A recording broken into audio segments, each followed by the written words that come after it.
Good morning, everyone. My name is Monica Jean, and I am a Field Crops team member. And I am stationed in the Central Michigan area, and I cover the whole Saginaw Bay region. And I'm happy to be here. And I'm sure the sun's going to come out. It's going to be a great day. So I want to thank you all for joining us for our first virtual breakfast of the 2024 season. It may feel a little early or weird out since we just got some snow, but we are creeping in, so it's a great day to learn about early weed, scouting and treatment with Christy here. With that, we can go ahead and kick it off there, Christy. Let me stop sharing. Good morning, everyone. I hope everybody's having a fantastic Thursday morning. Today, I thought I would start out talking about a few things that we might want to consider as we start moving into the growing season. So today, some of the things I'd like to are just a little bit about early season weed control, the importance of it, and some of our different options that we have for controlling some of those early season weeds. Additionally, spring weed control and winter wheat. And then we'll kind of talk a little bit about termination of cover crops, and also mention that there will be a short field day at the end of April that you'll learn a little bit more about, where you can look at some of our demonstration plots on some of the different methods to control cover crops. So what I thought I would do is, a couple days ago, I went out and looked at some of our fields just to get a picture of where we're at as far as weed growth. These are a couple pictures that I took this last Tuesday, and you can see we've got some good mare's tail that's coming up, chickweed starting to come on strong. But in general, I think as we look at some of the different weeds that are out there, we're probably at a kind of similar size to what we've been a little bit later, even though I know Jeff will talk about how much further ahead we are in the season as far as growing degree days when he gets to his presentation. But just keep in mind, keep an eye on those weed sizes as we start getting warmer temperatures. A lot of those weeds, those winter annuals that are out there, will take off and gain some size. So why is early season weed control important? Well, there's a lot of things that if we don't control those weeds, you can see from this picture, if we let them go quite a ways, they can cause a lot of different problems. Some of those problems can be just kind of interference with planting and tillage operations. If anybody's tried to run a piece of tillage equipment through a field that has a large mat of chickweed, it definitely makes it more difficult trying to make sure that we get good control. So keep an eye on those things. And in some cases, prior to tillage, it's also beneficial to do a burn down application. If we don't control those weeds, it also provides problems with competition for moisture, lights, nutrients, particularly with some of our germinating crop seeds. And it can also physically interfere with crop emergence. A lot of these winter annuals and some of the earlier season weeds that we deal with can also harbor some of our destructive insects. And I know Chris is online and she might make a comment about that. And some of them can also serve as hosts for soybean cyst nematode. And as those weeds get bigger, they're definitely harder to control. Additionally, we all know that as we're planting, if we don't control those early season weeds, we can basically see huge reductions in yield loss. So this is some work that we did several years ago, and I think some of you have probably seen this. But if we're waiting to control a lot of those winter annual weeds that have a lot of growth, until those soybean plants start to emerge, you really start to see some pretty significant yield losses. In this case, if we controlled them at the unifoliate stage and not at planting or before planting, we had almost a 7 bushel reduction in yield that at today's prices is, equivalent to about $80 per acre. So, it's very important to make sure we get that early season weed control. So when we start thinking about weed control with some of the crops that we're dealing with, it's always important to plant into a weed-free seed bed and really start clean. And again, this can be with tillage or it can be with some of our burn down herbicide applications. If you're looking at tillage, a couple of things you want to consider. Again, tillage is better for controlling weeds when those weeds are smaller and those soil conditions are conducive. If we're too wet, too moist, a lot of times we can cause some issues with compaction and some other things that can happen. Obviously, as those weeds get larger, they're harder to control. And in some cases, it's beneficial to actually put a burn down application on to have those start to go down prior to tillage. Another thing, we've got a lot of vertical tillage tools that are out there that people are using. Sometimes those are great to level out some of those fields, particularly after this last year where we had a lot of ruts that were that occurred with a lot of our harvest equipment. But those vertical tillage tools sometimes are not as effective as removing weeds. In particular, when you think of things like mare's tail or horseweed, as those come up and they get larger, vertical tillage is really not going to remove those. You need to have some sort of other tillage implement, or again, look at a option with a herbicide to control those. And obviously, aggressive tillage can help bury some of those small seeded weeds like horseweed and really prevent some of the later season emergence that we might see. So as I mentioned, there's also a lot of, if you're a no-till or even if you're just trying to clean up some areas prior to tillage, we do have some pretty effective burn down herbicide treatments. I'm just listing a few here for soybeans. And usually what we're trying to do is to get you thinking about using multiple effective herbicide sites of action. And in particular, when we start looking at weeds that we're trying to control early in the season, horseweed or mare's tail is one of them, and that's probably our number one problem from an early season standpoint. And many of these programs that we have listed up here really focus on trying to get broad spectrum weed control, as well as getting control of those glyphosate resistant mare's tail populations that are out there. So if you look at those on the left-hand side, we have some of our products like 2,4-D ester, Sharpen, Liberty. Those are all very effective at controlling glyphosate resistant mare's tail. And we can also do some different combinations. The one thing to remember with any of our soybean varieties, if we're using 2,4-D ester, we can use up to a pint, and that needs to be applied at least 7 days prior to planting. Additionally, with a lot of the newer soybean traits that we have, for example, the Enlist D3 soybeans, that gives us some more options for using 2,4-D, in this case, Enlist 1 or Enlist Duo. These are also very effective burn down herbicide mare's tail and some of the other weeds. So tank mixing Enlist 1 with glyphosate or applying Enlist Duo, which contains glyphosate, can be applied anytime prior to planting, up through planting, and even after the soybeans start to emerge. So it gives us some more options.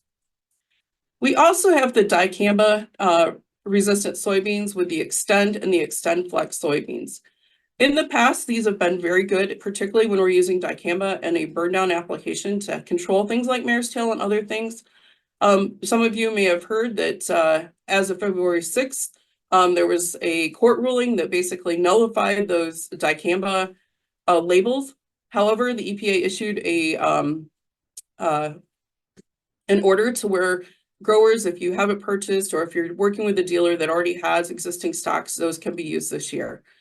So if you have Extend or Extend Flex beans, if the product's been purchased prior to that February 6th date, or your dealer has it, you can still use that to provide some residual control.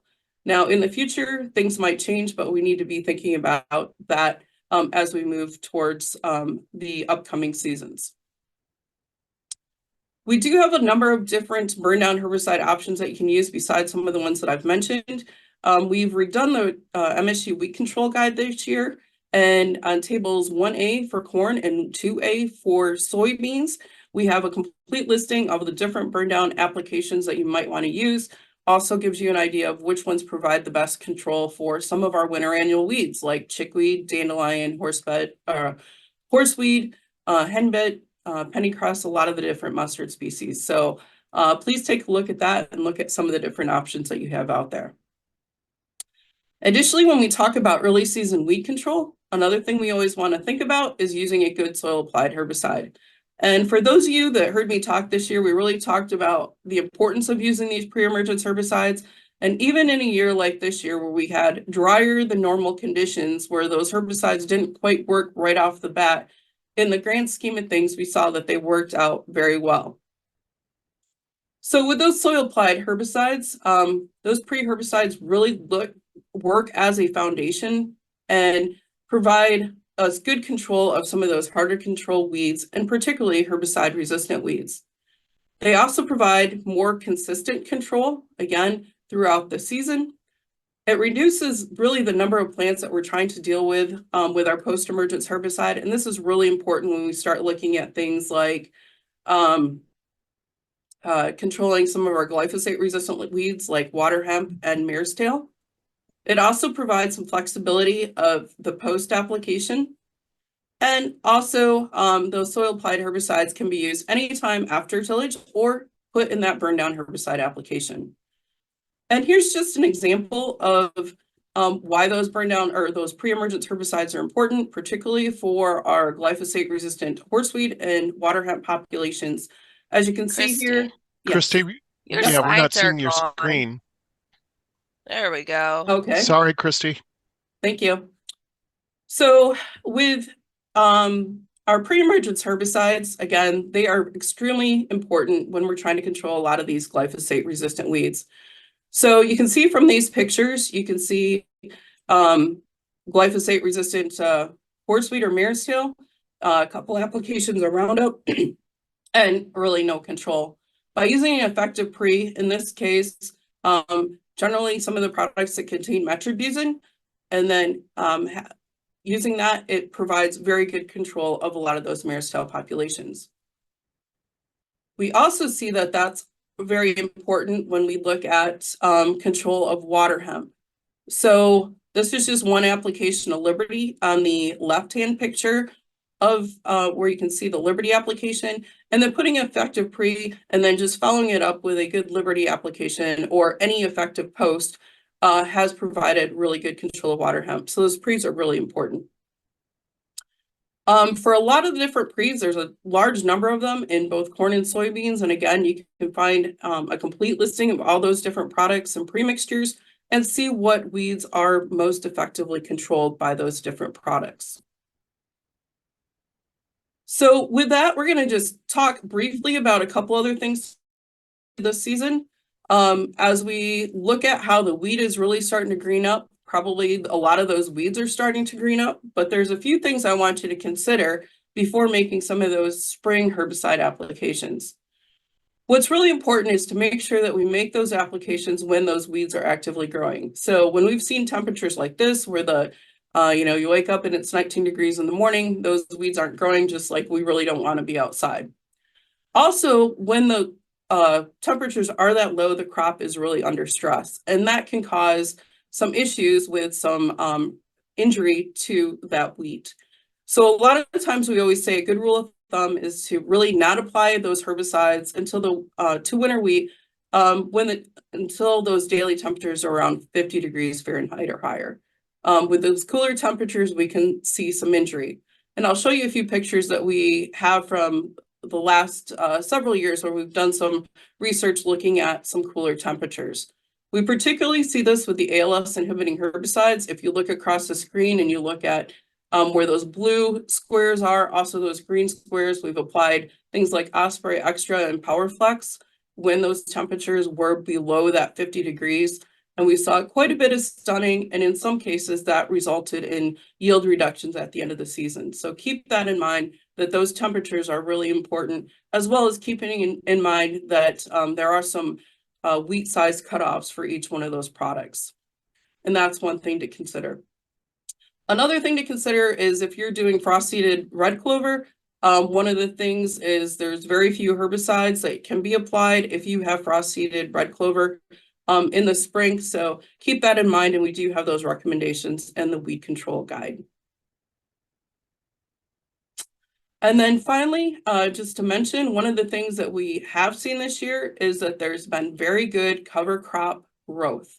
So this year it's going to be important to get out there early and do some termination methods. We do have a fact sheet available. It's called Cover Crop Termination. That's updated every year, looking at some of the potential options.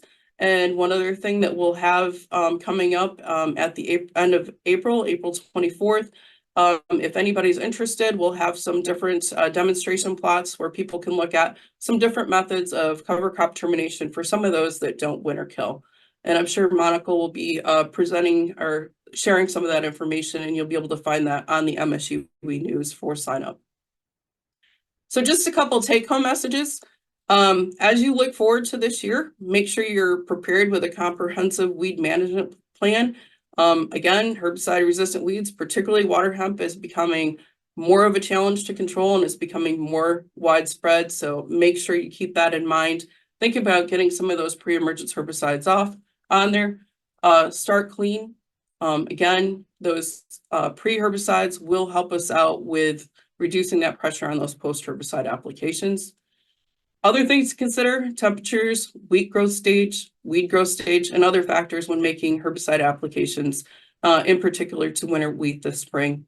And then as we see those cover crops getting larger, probably those earlier termination times when, again, those temperatures are probably closer to 50 degrees is when we're going to want to make sure that we make those, start terminating those cover crops.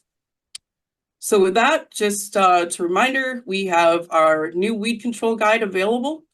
Some of you have probably already received that. That is also online at our weeds website, which you can access either as msuweeds.com or you can go to canr.msu.edu/weeds. All right, I want to thank everyone for joining us this morning for the first virtual breakfast of the season. I want to remind you that if you want to go back and listen to this one, or if, let's say, next week you are unable to attend, but you want to catch this information, we do post virtual breakfasts in several different ways. That includes a podcast. It's also on MI Field Crops podcast. It's on all the major streaming sites. There's also, it's shared live onto our Facebook page, so you can watch them on there. It gets posted onto the MSU Extension website. And so, several different ways that you can get this information, or later if you want to review something, it should be very easy to find. And with that, we're going to start into our Q&A. And I saw there was quite a bit of questions already in the chat. Since people can't hear us for, if they're on their phone or if they're listening to the podcast, I'm just going to go ahead and repeat some of them, if that's okay, Christy. We can move through them pretty quick here. There was a question about OMRI certified, so like organic, for organic fields, non-chemical based products for commercial use. Although Christy hasn't trialed many of those, I will say that the OMRI website's a really good listing of potential ones to use. Speaking to the person who certifies your farm is also a very smart move to do to make sure you're not going to mess anything up. And then, Christy, you mentioned the use of tillage is probably going to be your best bet anyways. Anything you want to add to that? No, there are some desiccation products that we've worked on that are pretty effective, but again, we haven't really tried too many. And a lot of times heat is pretty important to make some of these work. So just depending. And I know there was a separate question about, best ways in organic systems. And I think, multiple tillage passes is a lot of times our best option for controlling a lot of these early season weeds. The next one was a person with a cover crop, oat radish cover crop planted, and due to the mild winter, it didn't die, I believe. And so they were asking what's an effective burn down for that, or if tillage would be effective enough. I think with the sizes that those are, and they probably have been hurt quite a bit from some of the colder weather that we have. I think tillage, it sounded like that was an option that they were willing to do. I think that would be fine versus having to put a burn down application on, because they're probably, especially with some of these colder temperatures that we're getting now, are probably going to be pretty effective on the size of those cover crops that are out there. Okay. I do want to point out that we have that termination bulletin to help you pick something if you can't tell, that got pasted in there. And then I also did paste in the link a couple times to register for that termination cover crop event. We would love for you to register because we do have to have a food count, a head count for food. So we're fortunate Bear is sponsoring that. So if you are wondering about those kind of herbicide options, please join us. Christy, I'm sure will do. She always does such a wonderful job. So, okay, early season warm up. What temp does it need to be effective? A burn down, early season burn down.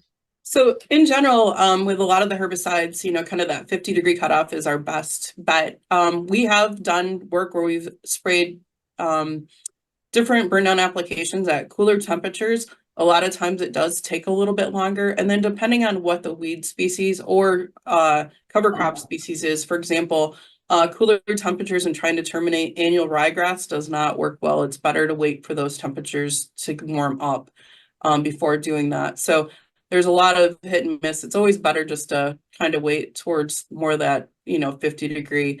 And I do see that, I think Eric put a question in there about what Southwest Michigan, that there's going to be some warmer, a little bit warmer. I think, if you can kind of, it looks like there's some potential days where you might be able to get some applications out there in the next week or so. But in general, if you can kind of wait until they're more stable around that 50-degree throughout, not down into 30s at night, that would probably be more helpful. Okay. There was one about spraying wheat with PowerFlex due to heavy grass Yeah. growth. So Yeah. the question is, we've got a lot of fall applications about going out, particularly for winter grass control in winter wheat. So we have a lot of winter annual grasses like rough stalk bluegrass, windgrass, some of those different grasses. And Powerflex and Osprey have worked very well, even annual bluegrass. In some cases, we might need to come back with a spring application to control potentially some of the broadleaves. With the question that they had there, Husky, or there's some other broadleaf herbicides that would work. One other thing I would consider, take a look at your wheat. If your wheat has a very good stand, a lot of times that can help outcompete any new weed growth that might come up this spring. So sometimes those fall applications are enough. So I guess I would just take a quick look and see if you really do need to do a spring application. Okay, the next one on there was about growth regulators and if there's any new ones for this year. Dennis Pennington is not on today. Phil did try to message him, but we haven't gotten a response back. Monica, I did get a Oh, response you back, did. and Okay. yes, Dennis is not feeling well today, so that's why he didn't join us. So he said that the short answer is no, there's no new growth regulators for 2024. There are a couple that are slated to be ready to go for 2025. So hang tight. Yeah, yeah. Of course, Dennis will be on here in a couple weeks, but there's also the wheat field day coming up at, I believe it's in Saginaw Valley. I can get that date for you here, but so those are great places to get updates on the wheat production as well. All right, we've got a question for Jeff. How do these accumulated degree days affect, oh, well, it might be a Jeff and Chris actually. How do these accumulated degree days affect pest development? Do the more seasonable temperatures pause their life cycles? I think I'll defer to Okay. Dr. DeFonso on this one. That's up her alley. So I think that the insects that overwinter as adults and get up early may wake up a little earlier as the crop is also coming out earlier. So something like alfalfa weevil, multiples of us on here had already seen mosquitoes a few weeks ago, ticks, things like that. But a lot of our other insects are either coming from the south. So I don't know, Jeff, if it's warmer, the same kind of warmth is happening in the south. I know that were predicted It to is. have, well, they were predicted to have more rain as well. So you get a lot of that crop development, a lot of weed growth and all that. And some of those insects can then be moved up from south to north on certain fronts, but that hasn't happened yet. We might be soon for something like black cutworm.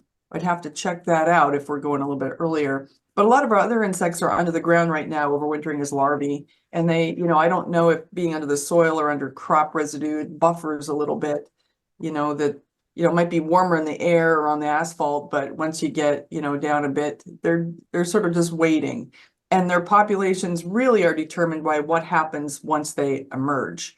Heavy rain, it dries up. There's parasitoids out there. So there's a long time for most of these insects. I usually think of July, August, but something like alfalfa weevil, maybe cereal leaf beetle, they're overwintering locally and they'll get up early, and move out into fields and try to see if they can find something to do. So those are the kind of insects I would worry more about or scout earlier for. Okay. I'm hearing we need to put out our black cutworm traps earlier then. I is was what you're actually saying. thinking about it. I was going to put one out tomorrow, and then I saw it was going to snow, and I decided I didn't need to do that. So I may put one out by the end of by next week to get I like to get zeros first, So So Chris, And would there be an opportunity for multiple generations of our alfalfa weevil this coming spring, you think, or not? A second generation to no, I don't think so.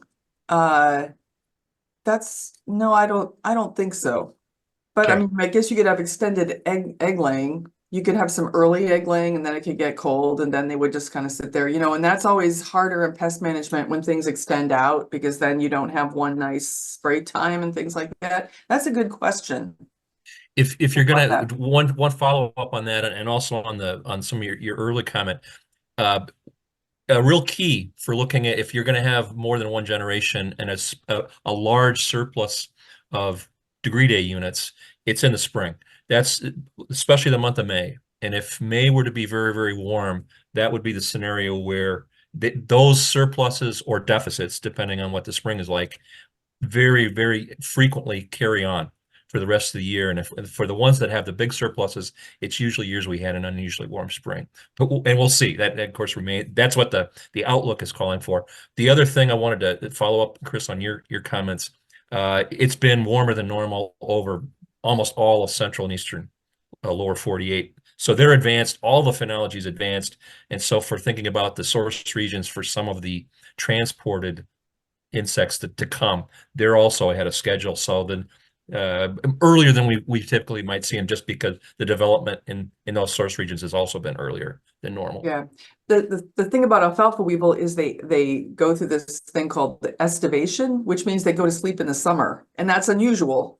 So they would naturally be kind of have their generation and then creep into the tree lines and kind of sleep a little bit or hang out. And they're not like if we were talking about something like European corn borer, once they come out, degree days would drive generation. There are places with 3 generations of corn borer further south. So most of our other insects, yes, would just come out and have multiple generations if possible. Okay, great discussion. The next question was about new methods for killing ragweed and dry beans pre or post, especially if you think you have a resistance, a PPO resistance going on. Christy? Yeah, and unfortunately, we're starting to see more resistance to those PPO resistance like reflex or PPO herbicides like reflex.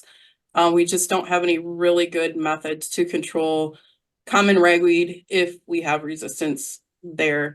Our best bet is kind of going back to some old methods that we would have had, which would have been incorporation of Eptam and really trying to hit ragweed when it's very tiny with Basagran.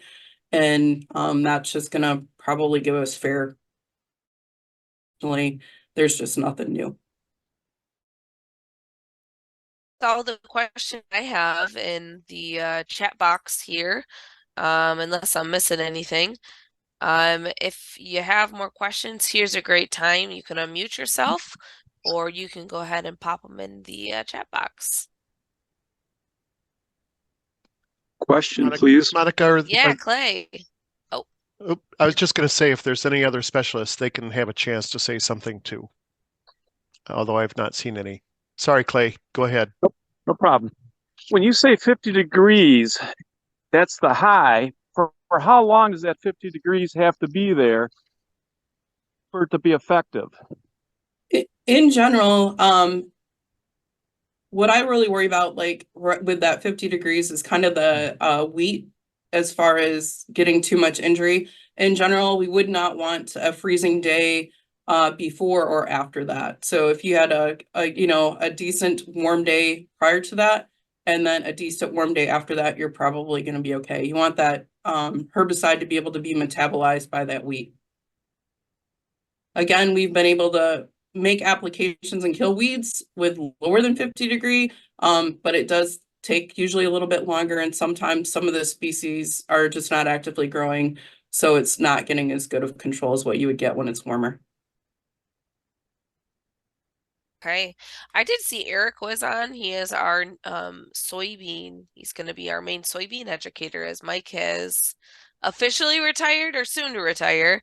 We also have Teresa on. I don't know if either one of you would just like to say hi or if you had anything to add here. Teresa's new educator based at the Saginaw Valley Research and Extension Center. Hi, yeah, good morning. I don't have anything to add. I know that there's been a few, I'll say for fun soybean plantings in March. But as far as like serious planting, I don't think we're really going to be too far off of normal. I was just looking at soil temperatures, and we were, we never really got freezing temperatures for soils, and we were like weirdly warm, like up in the 40s and 50s in January. And even into parts of February, we were still, right around 40, but we're back down to right about normal where we've been the last couple of years, and maybe even just a little bit below where we were in 2022. And we didn't hit, I'll say that 50 degree and rising point until I'll say the second week of April over the last couple of years. So I'm not expecting anything different as far as planting for this year. I don't know, Jeff, if you want to chime in with maybe that couple week outlook, if you think that's anything different. My guess is right now that it's where we are right now. We'll probably see our soils cool off a little bit, a few degrees, especially over the next week. Even though we do have some warmer weather coming early next week, it'll cool off again. And the pattern that we're in is a progressive one, so we're going to be looking at a sort of an oscillation from well, it'll be near normal early next week, but then probably go back below normal after that. So I not like what we saw here earlier in the February and in March, where we had a steady increase and as you noted, the soil temperatures are way above where they typically are, but they're falling back down now given the recent cooler weather. I do have a couple of my ultra early planting soybean people that are definitely looking to go. Things were maybe a little still wet for them, but I did text to see, and they are biting at the bit to get out there. So some fun plantings are happening. And one follow-up on that as well, there are dry conditions, actually drier conditions as you go west across the Corn Belt into the northern plains, and also below normal snowfall there as well. Holy freaking cold! Oh my gosh! I didn't expect that. How'd the tractor start? Yeah. Okay, I mean, that was add a little bit of spice there. Yeah, hyperbole. But the progress, fieldwork progress fieldwork has begun abnormally early. The northern plains, especially the Red River Valley, is one area where they have a lot of problems in the spring, and that is not the case this year. There's a lot of work going on much earlier, and so even some experimental planting to see what happens is taking place in other parts of the Midwest too. Great. Well, with that, I really like Darren's contributions there. We are right up against the end at 8 o'clock here. So I just want to thank everyone, the specialists and the attendees, of course, but also Phil for being the coordinator for Virtual Breakfast. And we look forward to seeing you all next week. Have a great week.